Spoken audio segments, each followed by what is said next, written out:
नमस्कार यार, social media platform बात आपकी में आपका स्वागत है। और आज हम बात करेंगे हिसार लोकसभा सीट की कि यहाँ पर 2004 के बाद कांग्रेस का कोई भी ऐसा उम्मीदवार नहीं आया है जो जीत दिला सके। 2004 में आखिरी बार जयप्रकाश ने जीत दिलाई थी, उसके बाद जयप्रकाश भी एक बार यहाँ से चुनाव हार गए थे।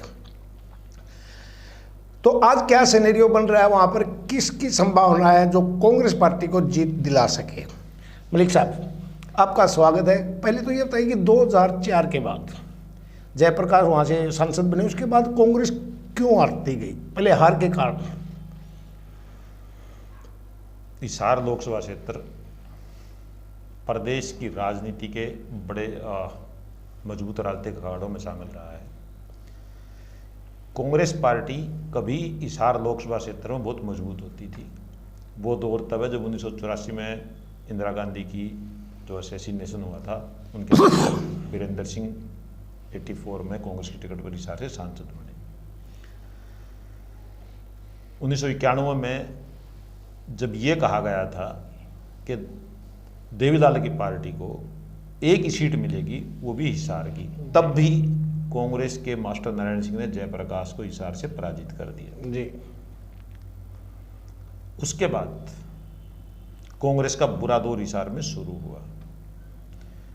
96 में हरियाणा विकास पार्टी को जीत मिली, कांग्रेस को हिसार से हार मिली जी। 98 में इनेलो और बसपा गठबंधन के प्रत्याशी सुरेंद्र बरवाल विजयी रहे। 1999 में गठबंधन बदल गया, इनेलो का बीजेपी का गठबंधन हुआ, फिर सुरेंद्र बरवाला वहाँ से विजयी रहे। बीच में कांग्रेस का फिर दौर वापसी करती कि जयप्रकाश 2004 में हिसार से कांग्रेस टिकट पर सांसद चुने गए जी। और वो न केवल सांसद चुने गए थे, बल्कि 2004 के लोकसभा चुनाव में जितने वोट डाले गए और कांग्रेस कैंडिडेट्स को जितनी वोट शेयर मिला, सबसे ज़्यादा वोट शेयर कांग्रेस का हिसार में था। उसके बाद कांग्रेस का एक पतन शुरू हुआ। ये जो पतन है ना, ये 2004 के बाद शुरू हुआ। 2009 में जयप्रकाश बुरी तरह से हिसार में पराजित हो जाते हैं जी। कांग्रेस से अलग हजका का बनना ही मेन कारण था 2009 में। कांग्रेस से अलग होकर पूर्व मुख्यमंत्री भजन लाल ने हरियाणा जनहित कांग्रेस बनाई, जिसको हजका बोलते हैं जी। 2009 का जब पार्लियामेंट चुनाव हुआ तो भजन लाल हजका की टिकट पर हिसार से विजयी रहे। जो कांग्रेस दो गुटों में बटी ना, दो पार्टियों में बटी, उससे निकल के हजका एक अलग हुए, जैसे इनेलो से अलग होके जेजेपी अलग पार्टी। पहला कारण तो यही था, सबसे बड़ा कारण यही था कि कांग्रेस का एक जो वोट बैंक था वो वहाँ से खिसक गया। दूसरा एक बड़ा कारण जो मैं दर्शकों को बताना चाहता हूँ कि 2009 का जो लोकसभा चुनाव हुआ वो नए परिसी मन में हुआ जी। नए परिसी मन में जींद जिले का दबदबा हिसार में बिल्कुल पूरी तरह से खत्म हो गया। नरवाना जो पहले हिसार में होता था उसको सिरसा में लगा दिया गया रिजर्व करके। जींद को निकालकर सोनीपत में शामिल कर दिया गया। राजौंद हल्के का अस्तित्व समाप्त हो गया। कलायत को कुरुक्षेत्र में शामिल कर दिया गया। तो जींद का केवल एक हल्का बचा, उचाना, जो हिसार में है। ये भी कांग्रेस की यहाँ कमजोरी की बहुत बड़ी वजह रही कि जो हल्के जींद के कांग्रेस को सपोर्ट करते थे वो हल्के जींद से हिसार संसदीय क्षेत्र से बाहर हो गए। 2009 में कांग्रेस हार जाती है जी। 2014 में हिसार से इनेलो के दुष्यंत चौटाला सबसे कम उम्र के देश के सांसद बन जाते हैं जी। कांग्रेस क्यों नहीं वहां पे मुकाबला कर पाई? कारण कांग्रेस ने सत्ता में रहते जब भूपेंद्र सिंह हुड्डा सीएम थे दूसरी पारी में, उन्होंने जाट आरक्षण लागू कर दिया जी। नतीजा क्या हुआ? ओबीसी का जो वोट बैंक जो कभी कांग्रेस का सबसे मजबूत था वो कांग्रेस से खिसकर भाजपा की तरफ चला गया। और उसके बाद कांग्रेस एक अदद जीत के लिए 2004 से, लेकिन तब तो इनेलो बनी थी वहां पर 2014 में, उन्होंने लागू किया। उसके बाद दुष्यंत बने थे। नहीं, दुष्यंत बने पर कांग्रेस नहीं बनी ना जी। मैं कहता हूँ नहीं, ओबीसी तो फिर दुष्यंत के साथ जुड़ा है, इसका मतलब ओबीसी अगर आप 2014 को पूरी तरह एनालिसिस करोगे तो दुष्यंत 9 में से 6 हल्कों में हार के आते हैं। केवल 3 हल्के जो जाट डोमिनेटेड थे वो दुष्यंत को विजयी बना देते हैं जी। और वो भी कहीं ना कहीं ये था कि जो कुलदीप बिश्नोई के हाथों हिसार लोकसभा के उपचुनाव में अजय चौटाला की हार हुई थी, उसका बदला लेने की भी बात थी। वो चुनाव दूसरी तरह का था। लेकिन कांग्रेस तो कहीं नहीं थी ना। कांग्रेस का जो वोट बैंक था वो कुलदीप बिश्नोई के साथ चला गया कुछ, जब हचका मणी। जी। उसके बाद जो ओबीसी वोट बैंक था वो भाजपा की तरफ खिंच गया। तो कांग्रेस 2004 के बाद एक अदद जीत के लिए हिसार में इसीलिए तरस रही है। और कांग्रेस की एक सबसे बड़ी त्रासदी ये है कि लोकसभा चुनाव में जुम्मा 5 महीने भी नहीं बचे। जी, चलिए अब ये बताइए, हार के कारण आपने बहुत अच्छा विश्लेषण किया है। अब कांग्रेस के पास कौन से वो सेनापति हैं, घोड़े हैं, सिकंदर हैं, जो 2004 के बाद एक बार फिर पंजे को वहां पर ऐसे हिला सके? कांग्रेस की त्रासदी ये भी रही, तो मैं उस पे आने से पहले एक छोटी बात कि वीरेंद्र सिंह जब कांग्रेस में होते थे जी, तब भी उन्होंने कांग्रेस के प्रत्याशी जयप्रकाश की मदद ना करके उनके सारे समर्थक कुलदीप बिश्नोई के ट्रैक्टर पर सवार हो गए थे। उनका ट्रैक्टर निशान था आज का। जी जी जी। तो वो सारे के सारे वो हाथ को छोड़ के वो ट्रैक्टर पर चले गए। जी। तो उन्होंने नारा क्या दिया, किसान की सवारी ट्रैक्टर।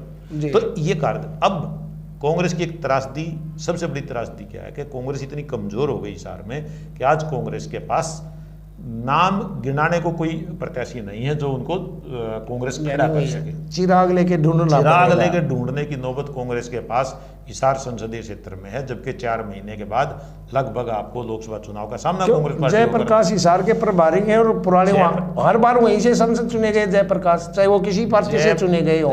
जयप्रकाश निश्चित रूप से 3 बार हिसार से सांसद बने हैं, तीनों बार अलग अलग पार्टियों। 1989 में वो जनता दल से बने, 1996 में हरियाणा विकास पार्टी से बने और 2004 में वो कांग्रेस की टिकट पर जीत कर आए। लेकिन अब जयप्रकाश देखिए, जयप्रकाश जब राजनीति करते थे जयप्रकाश बरवाला से एमएलए भी रहे हैं जी।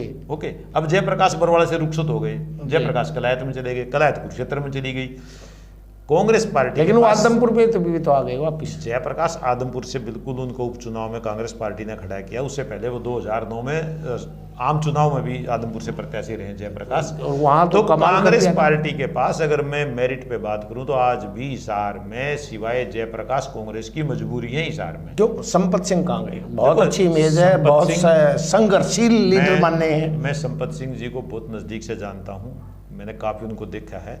संपत सिंह अच्छे नेताओं में रहे हैं, बहुत मिलनसार, जमीन से जुड़े हुए आदमी रहे। लेकिन संपत सिंह की उम्र हो चुकी है, उनके बेटे गौरव संपत सिंह अब राजनीति में पदार्पण कर चुके हैं जी। और संपत सिंह ऑलमोस्ट जो सक्रिय राजनीति उसे वो संन्यास की स्थिति में हैं जी। गौरव संपत सिंह अपने पिता की तरह, जो उनके पिता का बहुत बड़ा लंबा चौड़ा दायरा था, जो हिसार में से शुरू होता था और जींद तक बिल्कुल उनका दायरा रहता था, गौरव संपत सिंह उस दायरे में अभी तक खुद को अपने पिता की जो विरासत थी उसको पूरी तरह से वो अपने संभाल नहीं पाए, सेज नहीं पाए। हाँ, तो कांग्रेस के पास बचता है, देखिए लोकसभा का चुनाव मैन टू मैन मार्किंग नहीं होती, कभी ना हर वोटर तक कोई प्रत्याशी पहुंच सकता, वो माहौल से लड़ा जाता है, नाम से लड़ा जाता है। अगर आज नाम की बात की जाए तो कांग्रेस पार्टी के पास लेने के लिए सिवाय जयप्रकाश के कोई दूसरा नाम ही नहीं है जो लोकसभा में कांग्रेस से लड़ सके। और देखना अल्टीमेटली जयप्रकाश पर फिर जिस तरह आदमपुर उपचुनाव में भी जयप्रकाश मजबूरी थी कांग्रेस पार्टी कोई कैंडिडेट नहीं था उपचुनाव में जी। तो जयप्रकाश का भी ठीक है, जेपी एक लड़ाका है, वो जहां मर्जी उसको उड़ा दो जेपी लड़ेंगे तैयार हो जाता है। वो हार-जीत मायने रखती है, हार-जीत की परिभाषा से वो ज्यादा ऊपर उठ चुके हैं और अब तो वो साफ कहते हैं कि भाई विधानसभा की राजनीति मेरा बेटा करेगा। लेकिन वो तो ये भी कहते हैं मैं तो कुरुक्षेत्र से भी लड़ूंगा, सोनीपत से गई पार्टी तो सोनीपत से, खुद जयप्रकाश अभी तक स्टैंड नहीं ले रहे ना, हिसार से ही चाहिए मुझे टिकट, वो लेती ही नहीं, वो तो कहते कहीं अड़ा दो। जयप्रकाश को ना कुरुक्षेत्र मिलेगी ना सोनीपत मिलेगी, जयप्रकाश को अगर लोकसभा की टिकट मिलती है तो केवल हिसार से मिलेगी। 3 बार के क्या देखिए मेरा क्वेश्चन ये था स्टार्टिंग में, बिल्कुल कौन है जो पंजे को हिला सके, तो क्या जयप्रकाश पंजे को हिला सकेंगे इस बार? मेरा कंसेप्ट यही था और यही एपिसोड। हिसार संसदीय सीट का जो नए परिसीमन के बाद जो उसका जो ज्योग्राफी है ना जी, वो इस तरह की है कि यहाँ पे कांग्रेस पार्टी के लिए बड़ी दिक्कतें हैं। पहली बात तो जैसा हम अभी डिस्कस कर रहे थे कि कैंडिडेट नहीं है जयप्रकाश के या गौरव संपत सिंह के, तीसरा नाम लेने को हमारे पास भी नहीं है, वो तो कोई भी टिकट पार्टी किसी को उठा के दे दे वो हो जाता है। बट जिनको आप कह सकते हैं कि ये दावेदार हो सकते हैं, मजबूत दावेदार, तो तीसरा कोई नाम नहीं है। दूसरी बात इससे अलग कि अब भारतीय जनता पार्टी में कुलदीप बिश्नोई भी हैं जी, वो अपनी जगह आदमपुर अपने बेटे भूपे बिश्नोई को विधायक बना चुके हैं जी। तो कुलदीप बिश्नोई भी खाली घूम सेंटर में मंत्री बनने की वो भी खाली घूम रहे हैं, वो लोकसभा टिकट मांगते हैं। उधर से अगर चौधरी बीरेंद्र सिंह जैसे कि संभावना है वो सिटिंग एमपी है, वो भाजपा से नहीं जाते तो उनके बेटे भी टिकट के, लगभग उनके बेटे की टिकट है जी। तो वो जो बदली परिस्थितियां है ना, बदली परिस्थितियों में कांग्रेस का पंजा तब यहाँ पे खिल सकता है, उठ सकता है, हिल सकता है, जब वीरेंद्र सिंह के लड़के ब्रजेंद्र सिंह बीजेपी की टिकट पर चुनाव लड़े। फिर जयप्रकाश और कांग्रेस इशारों में बहुत कड़ा मुकाबला करने की स्थिति में है। ये क्या विश्लेषण है आपका? विजेंद्र सिंह चुनाव लड़ेगा तो जयप्रकाश जीत जाएगा, यही है ना? जीत जाएगा नहीं कहा मैंने, कड़ा मुकाबला। देखिए, हार जीत मतदाता को तय करनी है, मैं और आप हार जीत तय करने वाले कतई नहीं है, बिल्कुल भी नहीं है। तो ये क्या विश्लेषण है कि मैंने कहा कि कांग्रेस कड़ी संभावना बन सकती है, कड़ी टक्कर दे सकती है कांग्रेस। क्यों? कारण वो जेपी और ब्रजेंद्र सिंह एक ही उससे आते हैं, कैटेगरी से, बैकग्राउंड से। बैकग्राउंड मैं कैटेगरी नहीं, मैं बैकग्राउंड बोलता हूं, एक ही वर्ग से, कुलदीप बिश्नोई वर्ग विशेष से। देखिए, जिस तरह की आज प्रदेश में राजनीतिक माहौल है, उसमें ब्रजेंद्र और जेपी के बीच में मुकाबला होता तो कड़ा और कांटे का मुकाबला माना जाएगा। अगर भारतीय जनता पार्टी कुलदीप बिश्नोई को उतारती है तो फिर थोड़ा सा पलड़ा देखिए भारतीय जनता पार्टी की तरफ झुकता है। वो आप देख लीजिए, 6 और 3 आपने बिल्कुल देखा है, 2014 के 6 और 3 आप बिल्कुल देखिए। और अगर दुष्यंत परिवार से कोई आ जाता है तो, क्योंकि वो भी कहते हैं इस हाथ तो हमारी पारंपरिक सीट है। देखिए, जेजेपी और दुष्यंत चौटाला भारतीय जनता पार्टी के साथ गठबंधन में है और लोकसभा चुनाव तक गठबंधन बना रहेगा। लेकिन वो दावा करते हैं, उन्होंने इसलिए क्या है, वो 3 सीट में से 1 सीट किसी पर जा सकते हैं, हिसार, महेंद्रगढ़, भिवानी और राजस्थान की सीकर जी। ओके, महेंद्रगढ़ भिवानी पर वो अपना दावा कुछ ज्यादा मजबूत मानते हैं। बस चलिए, आज हमारी हिसार लोकसभा सीट के ऊपर बात थी, हम महेंद्रगढ़ के ऊपर भी बात करेंगे, सोनीपत पर भी बात करेंगे। सोनीपत सीट बड़ी वोट सीट बनने जा रही है। चलिए, ऑडियंस ढूंढने से हमें नहीं मिला, 2 ही कैंडिडेट मिले, गौरव संपत और पूर्व सांसद जयप्रकाश। और अगर कहीं कांग्रेस की टिकट के लिए किसी के मन में हो, कोई सक्रिय हो, तो हमें बता दे, अगले विश्लेषण में हम बिल्कुल उनका नाम भी उनकी पोर्टफोलियो के साथ रखेंगे कि इनकी बैकग्राउंड क्या है, किस तरह से ये कांग्रेस के उम्मीदवार हो सकते हैं या अच्छे उम्मीदवार हो सकते हैं। बिल्कुल हमें जा रहेगा आपके सुझाव का। आप हमारे चैनल की उस पर वेबसाइट पर जाके आप उसको डाल सकते हैं नाम। मलिक साहब, आपका भी बहुत बहुत धन्यवाद। धन्यवाद, थैंक यू।